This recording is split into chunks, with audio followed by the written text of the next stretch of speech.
नमस्कार दोस्तों, current affair और रोचक जानकारी चैनल ऑनलाइन गुरुजी में आपका स्वागत है। दोस्तों, इस चैनल के माध्यम से आपको डेली करंट अफेयर से जुड़े हुए महत्वपूर्ण प्रश्नोत्तर संपूर्ण व्याख्या सहित वीडियो के माध्यम से उपलब्ध करवाए जाने का प्रयास किया जा रहा है। अगर अभी तक आपने मेरे चैनल को सब्सक्राइब नहीं किया है तो सबसे पहले सब्सक्राइब करके बेल आइकन को प्रेस कर दें ताकि वीडियो की नोटिफिकेशन लगातार आपको मिलती रहे। देश और दुनिया की महत्वपूर्ण खबरों से अपडेट रहने के लिए आज अपन चर्चा करते हैं आज के महत्वपूर्ण करंट अफेयर की। तो चलिए दोस्तों, शुरुआत करते हैं आज के महत्वपूर्ण करंट अफेयर की। गेंद को चमकाने के लिए लार के उपयोग पर प्रतिबंध लगा दिया गया। अंतर्राष्ट्रीय क्रिकेट परिषद की समिति आईसीसी ने गेंद को चमकाने के लिए लार के उपयोग पर प्रतिबंध लगाने की योजना बनाई है। कोविड-19 की धमकियों और खिलाड़ियों और मैच अधिकारियों की सुरक्षा के दृष्टि से आईसीसी ने यह कदम उठाया है। कोविड-19 महामारी के कारण अनिल कुंबले के नेतृत्व वाली आईसीसी समिति ने लार पर प्रतिबंध लगाने की सिफारिश की है। अब आईसीसी के बारे में जो महत्वपूर्ण तथ्य हैं उन पर चर्चा कर लेते हैं। आईसीसी की स्थापना 15 जून 1909 को हुई थी। वर्तमान में जो अध्यक्ष है शशांक मनोहर है। आईसीसी का मुख्यालय दुबई संयुक्त अरब अमीरात में है। आईसीसी के जो सीईओ है वह मनु सहानी है और आईसीसी का जो आदर्श वाक्य है वह अच्छे के लिए क्रिकेट है। अगली बड़ी खबर है, मध्य प्रदेश ने प्रवासी मजदूरों के लिए चरण पादुका पहल शुरू की है। क्या है ये चरण पादुका? मध्य प्रदेश राज्य से गुजरने वाले प्रवासी मजदूरों के लिए चरण पादुका अभियान शुरू किया गया है। इस अभियान के तहत नंगे पैर जाने वाले प्रवासी मजदूरों को उनके दर्द को कम करने के लिए जूते और चप्पल प्रदान किए जाएंगे। राजेश गोयल नार्दको के नए महानिदेशक के रूप में चुने गए। राजेश गोयल को रियल्टर्स निकाय national real estate development council NAREDCO के नए महानिदेशक डीजी के रूप में चुना गया है। इससे पहले राजेश हिंदुस्तान प्रीफैब लिमिटेड के अध्यक्ष और प्रबंध निदेशक एमडी के रूप में कार्य कर रहे थे। कोटक 811 ने भारत का पहला शून्य संपर्क वीडियो केवाईसी बचत खाता लॉन्च किया है। कोटक महिंद्रा ने भारतीय बैंकिंग में पहली बार पूर्ण कोटक 811 बचत खाता खोलने के लिए वीडियो केवाईसी शुरू करने की घोषणा की है। यह पहल वर्तमान में बचत खातों के लिए पायलट आधार पर शुरू की जा रही है, जो कोटक की डिजिटल पहली रणनीति के अनुरूप है और ये स्टार्ट टू एंड पूरी तरह से एकीकृत शून्य संपर्क पूरी तरह से डिजिटल और पेपरलेस खाता खोलने की पूर्ण केवाईसी यात्रा है।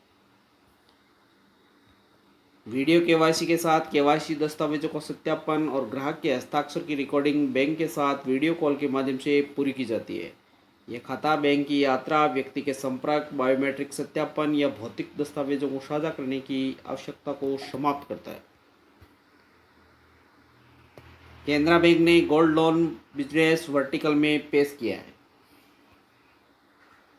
सार्वजनिक क्षेत्र के सबसे बड़े बैंक केनरा बैंक ने हाल ही में गोल्ड लोन को समर्पित एक विशेष व्यवसाय वर्टिकल पेश किया है। यह नया गोल्ड लोन कोविड-19 महामारी के कारण अपने ग्राहकों की वित्तीय ज़रूरतों को पूरा करेगा। 30 जून 2020 तक बैंक द्वारा गोल्ड लोन अभियान चलाया जाएगा और ब्याज दर 7.85 प्रति वर्ष रहेगी। केनरा बैंक के बारे में महत्वपूर्ण तथ्य, केनरा बैंक के सीईओ और एमडी है वह वर्तमान में लिंगम वेंकट प्रभाकर है। इसका मुख्यालय बेंगलुरु में है और अध्यक्ष जो टीएन मनोहरन है। जापान के कोविड-19 प्रतिक्रिया के रूप में पारंपरिक हेको प्रथा सामने आ रही है। जापान में जहां सरकार उपन्यास कोरोना वायरस महामारी में निपटने में लगी हुई है, वही एक सदियों पुराना अनुष्ठान सामाजिक दूरी करने के प्रयासों को मुश्किल पैदा कर रहा है। हेंको क्या है? हेंको एक व्यक्तिगत मुहर है जो अन्य देशों में हस्ताक्षर के बराबर है, कई लेन देन का अनिवार्य हिस्सा भी है। छोटे आकार का और गोलाकार या चौकोर आकार का एक स्याही पेड़ जिसे सुनिकू कहा जाता है द्वारा मोहर को गीला होता है। वह निशान जो किसी दस्तावेज पर लगाया जाता है उसे इंकॉन कहा जाता है। आज जब कई देशों ने पेपरलेस सिस्टम की ओर अग्रसर है और डिजिटल हस्ताक्षर अपनाने की बात कर रहे हैं, वही जापान में हेंको लोकप्रिय बना हुआ है। अम्फान सुपर साइक्लोन में परिवर्तित हो गया है। चक्रवात अम्फान एक सुपर चक्रवात में परिवर्तित हो गया और ये मध्य मध्य खाड़ी के ऊपर उत्तर उत्तर पूर्व की ओर बढ़ गया है। 1999 में ओडिशा में सुपर साइक्लोन हिट होने के बाद से एम्फन पहला सुपर साइक्लोन है जिसने इस क्षेत्र को काफ़ी नुकसान पहुंचाया था। चक्रवाती तूफान का असर उत्तर ओडिशा के तटीय जिलों जैसे जगत सिंहपुर, केंद्रपाड़ा, भद्रक और बालेश्वर जिलों में आने की संभावना है। बुंडेसलीगा कोविड-19 लॉकडाउन के बाद शुरू करने वाली पहली विश्व की खेल प्रतियोगिता।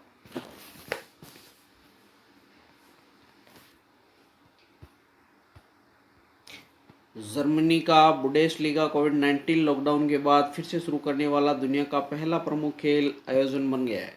बुंडेसलीगा जर्मनी की लोकप्रिय प्रोफेशनल फुटबॉल लीग अकेडमी है। इसकी स्थापना 1963 में की गई थी जिसमें 18 टीमें हिस्सा लेती है। अब तक बायर्न म्यूनिख सर्वाधिक 29 बार बुंडेसलीगा का खिताब जीत चुकी है। साथियों, ये थे आज के महत्वपूर्ण करंट अफेयर से जुड़े हुए बिंदु। अब चर्चा करते हैं आज के महत्वपूर्ण प्रश्नोत्तर की। करंट अफेयर से जुड़े हुए महत्वपूर्ण प्रश्नोत्तर। पहला प्रश्न देखते हैं, आदिवासी युवाओं को कुशल बनाने के लिए किस कार्यक्रम का शुभारंभ किया गया है? तो आदिवासी युवाओं को कुशल बनाने के लिए गोल कार्यक्रम का शुभारंभ किया गया है। गोल का पूरा नाम गोइंग ऑनलाइन एज लीडर्स कार्यक्रम है। महत्वपूर्ण तथ्य, यह कार्यक्रम जनजाति कार्य मंत्रालय के साथ शुरू की गई फेसबुक इंडिया की एक संयुक्त पहल है। वर्तमान में फेसबुक के जो सीईओ है वह मार्क जुकरबर्ग है। केंद्रीय जनजाति मामलों के मंत्री अर्जुन मुंडा। गोल का मुख्य उद्देश्य आदिवासी युवाओं को डिजिटल युग के लिए प्रोत्साहित करना है। अगला प्रश्न, केंद्र सरकार और एआईआईबी और पश्चिम बंगाल सरकार ने सिंचाई सेवाओं को सुधारने हेतु इस परियोजना के लिए कितने मिलियन डॉलर पर हस्ताक्षर किए हैं? तो केंद्र सरकार और एआईआईबी और पश्चिम बंगाल सरकार ने 145 मिलियन डॉलर पर हस्ताक्षर किए। अब इनसे जुड़े हुए महत्वपूर्ण फैक्ट देख लेते हैं। पश्चिम बंगाल की राजधानी कोलकाता है। वर्तमान में पश्चिम बंगाल की मुख्यमंत्री ममता बनर्जी। राज्यपाल है वहाँ के जगदीप धनखड़। भारतीय रेल ने आसनसोल स्टेशन पर रेल यात्रियों और आम लोगों के लिए अपना पहला रेस्टोरेंट ऑन व्हील्स लॉन्च किया है। हाल ही में पश्चिम बंगाल सरकार के द्वारा प्रवासियों के लिए एग्जिट ऐप भी लॉन्च किया गया है। मातृ स्मृति योजना भी पश्चिम बंगाल ने शुरू की है। पश्चिम बंगाल के मुख्य जो राष्ट्रीय उद्यान है वह है सुंदरबन राष्ट्रीय उद्यान, गोरुमारा राष्ट्रीय उद्यान, जल्दापाड़ा राष्ट्रीय उद्यान, न्योरा घाटी राष्ट्रीय उद्यान। ये पश्चिम बंगाल में स्थित है। एआईआईबी एशियाई इंफ्रास्ट्रक्चर इन्वेस्टमेंट बैंक। एआईआईबी चीन द्वारा शुरू किया गया एक बहुपक्षीय विकास बैंक है जिसका मुख्यालय बीजिंग चीन में।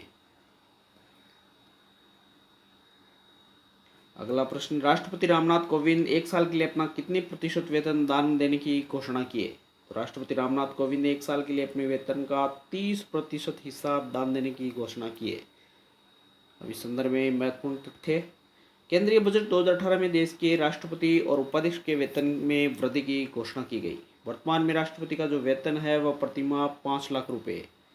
वेतन में वृद्धि से पहले यह वेतन 1.5 लाख रुपये था। राज्य के राज्यपालों का वेतन भी बढ़ाकर 3.5 लाख रुपये कर दिया गया है। अनुच्छेद 59 राष्ट्रपति के वेतन के संबंध में है। इसके अनुसार भारत के राष्ट्रपति के वेतन और भत्ते को उनके कार्यकाल के दौरान कम नहीं किया जाएगा, जबकि ये उन्होंने दान दिया है वह स्वैच्छिक रूप से दिया है।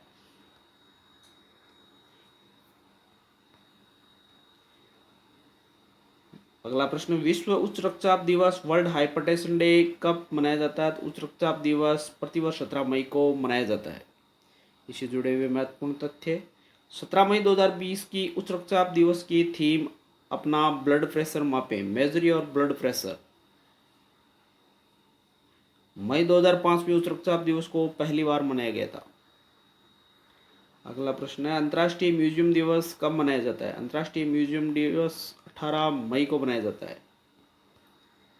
म्यूजियम दिवस से जुड़े हुए महत्वपूर्ण तथ्य, वर्ष 1983 में 18 मई को संयुक्त राष्ट्र ने अंतर्राष्ट्रीय म्यूजियम दिवस घोषित किया था। इस दिवस का उद्देश्य संग्रहालय और समाज में उनकी भूमिका के बारे में जागरूकता पैदा करना है। अंतर्राष्ट्रीय संग्रहालय दिवस 2019 का जो विषय था, संग्रहालय कल्चरल हब के रूप में परंपरा का भविष्य। और वर्तमान 2020 का जो विषय है, अंतर्राष्ट्रीय संग्रहालय दिवस 2020 की जो थीम है वह museum for equality, diversity and inclusion है। अंतर्राष्ट्रीय संग्रहालय परिषद का गठन 1946 में हुआ था और इसका जो मुख्यालय है वह पेरिस, फ्रांस में है। अंतर्राष्ट्रीय संग्रहालय परिषद के अध्यक्ष है वह सुए अकोशी है। अगला प्रश्न, लॉकडाउन 4.0 कब तक के लिए बढ़ाया गया है? लॉकडाउन 4.0 31 मई के लिए बढ़ाया गया है। अब इससे जुड़े हुए महत्वपूर्ण, इस लॉकडाउन में अब राज्य रेड, ग्रीन और ऑरेंज जोन तय करेंगे। लॉकडाउन से जुड़े हुए ही महत्वपूर्ण वर्ड है लॉकडाउन, कर्फ्यू और धारा 144 में अंतर। लॉकडाउन, जब लोगों के एकत्रित होने पर प्रतिबंध लगाया जाता है तो उस कार्रवाई को लॉकडाउन कहा जाता है। हालांकि लॉकडाउन में आवश्यक सेवाएं उपलब्ध रहेगी। लॉकडाउन को कलेक्टर या मुख्य चिकित्सा अधिकारी के द्वारा लागू किया जा सकता है। मुख्य चिकित्सा अधिकारी महामारी रोग अधिनियम 1897 के अनुसार लॉकडाउन लागू कर सकते हैं। लॉकडाउन के साथ 5 या अधिक लोगों को इकट्ठा करने की अनुमति नहीं है। लॉकडाउन के दौरान पुलिस के पास उस व्यक्ति को गिरफ्तार करने और धारा 271 188 के तहत मामला दर्ज करने का अधिकार है जो संगरोध क्वारंटाइन को मानने भागने की कोशिश करता है। अब ये धारा 144 क्या है इसके संदर्भ में? धारा 144 के तहत लोगों की सभा एकत्रित होने को भारतीय दंड संहिता के मुताबिक प्रतिबंधित किया जाता है। धारा 144 के तहत 5 से अधिक लोगों को इकट्ठा होने की अनुमति नहीं होती है। अगला शब्द है कर्फ्यू। आवश्यक सेवाओं के बंद होने के साथ धारा 144 लागू होने की कार्रवाई को कर्फ्यू कहा जाता है। कर्फ्यू की शक्तियां कलेक्टर और पुलिस आयुक्त के पास होती है। अगला प्रश्न, Wuhan diary dispatch from A quarantine city पुस्तक किस लेखक के द्वारा लिखी गई? तो Wuhan diary dispatch from A quarantine city पुस्तक चीनी लेखक फॉग फांग के द्वारा लिखी गई है। अब इसके संदर्भ में महत्वपूर्ण होती है, यह पुस्तक कोविड-19 के दौरान 60 दिनों के लॉकडाउन में लिखी गई है। इस पुस्तक का प्रकाशन हार्पर नॉन फिक्शन के द्वारा किया गया है। चीन के संदर्भ में महत्वपूर्ण तथ्य, चीन की राजधानी बीजिंग है, राष्ट्रपति शी जिनपिंग है और जो मुद्रा है वहाँ की रेन मिनीबी है। अगला प्रश्न है, इजराइल के नए प्रधानमंत्री कौन बने? तो इजराइल के प्रधानमंत्री के रूप में एक बार फिर से बेंजामिन नेतन्याहू को 5वीं बार के लिए प्रधानमंत्री के रूप में चुना गया है। नेतन्याहू ने प्रतिद्वंदी बेनी गैंट्स से डील की है। इस डील में नेतन्याहू आने वाले 18 महीनों के लिए पीएम होंगे जबकि बेनी गैंट्स रक्षा मंत्री होंगे। इजराइल की जो राजधानी है वह जेरूसलम है। वहाँ की जो प्रमुख भाषा है वह इब्रानी हिब्रू है। हाल ही में किस देश ने सुपर अर्थ ग्रह की खोज की है? तो न्यूजीलैंड के वैज्ञानिकों ने पृथ्वी के लगभग समान ग्रह की खोज की है। इसके संदर्भ में महत्वपूर्ण तथ्य, न्यूजीलैंड के वैज्ञानिकों ने सुपर अर्थ की खोज की है। इस ग्रह पर मानव जीवन के लिए आवश्यक परिस्थितियां मौजूद है। वैज्ञानिकों ने इस ग्रह को सुपर अर्थ नाम दिया है। यह ग्रह पृथ्वी से बड़ा है इसलिए इसका नाम सुपर अर्थ है। यह पृथ्वी से लगभग 111 प्रकाश वर्ष की दूरी पर स्थित है। वैज्ञानिकों के अनुसार सुपर अर्थ भविष्य में गोल्डीलॉक जोन हो सकता है। अब ये गोल्डीलॉक जोन क्या है इसके संदर्भ में देख लेते हैं। गोल्डीलॉक जोन एक तारे के चारों ओर का स्थान है जहाँ का तापमान तरल अवस्था में पानी को सुरक्षित रखता है। यह ग्रह पृथ्वी से 111 प्रकाश वर्ष दूर है इसलिए मनुष्य के लिए इस ग्रह तक पहुंचना काफ़ी मुश्किल है। अगला प्रश्न, इमोजी बनाने वाली कंपनी गिफी का अधिग्रहण किसके द्वारा कर लिया गया है? तो फेसबुक के द्वारा गिफी का अधिग्रहण कर लिया गया है। फेसबुक ने डिजिटल करेंसी लिब्रा लॉन्च की है। फेसबुक ने रिलायंस जियो में 9.99% की हिस्सेदारी की है। फेसबुक की स्थापना 2004 में हुई थी। इसके जो सीईओ है मार्क जुकरबर्ग है और इसका जो मुख्यालय है वह कैलिफोर्निया, अमेरिका में। आज का अंतिम प्रश्न, किस राज्य सरकार ने राजीव गांधी किसान न्याय योजना शुरू करने की घोषणा की है? तो छत्तीसगढ़ सरकार के द्वारा राजीव गांधी किसान न्याय योजना शुरू की जा रही है। छत्तीसगढ़ की जो राजधानी है वह रायपुर है। वहाँ के मुख्यमंत्री भूपेश बघेल, राज्यपाल अनुसुईया उइके। और एक अंतिम तथ्य भी है कि मनरेगा के तहत सबसे ज़्यादा रोजगार देने वाला राज्य भी छत्तीसगढ़ ही है। आशा करता हूँ साथियों आज के प्रश्न है वह आपकी तैयारी के लिए सार्थक साबित होंगे क्योंकि हर खबर, हर प्रश्न को विस्तार से बताने का प्रयास किया गया है। उम्मीद करता हूँ कि इसी तरह आपको वीडियो लगातार मिलते रहेंगे, इसलिए आप मेरे चैनल को ज़्यादा से ज़्यादा लाइक करें, शेयर करें और सब्सक्राइब करें और बेल आइकन को प्रेस कर दें ताकि नोटिफिकेशन वीडियो की लगातार आपको मिलती रहे। धन्यवाद।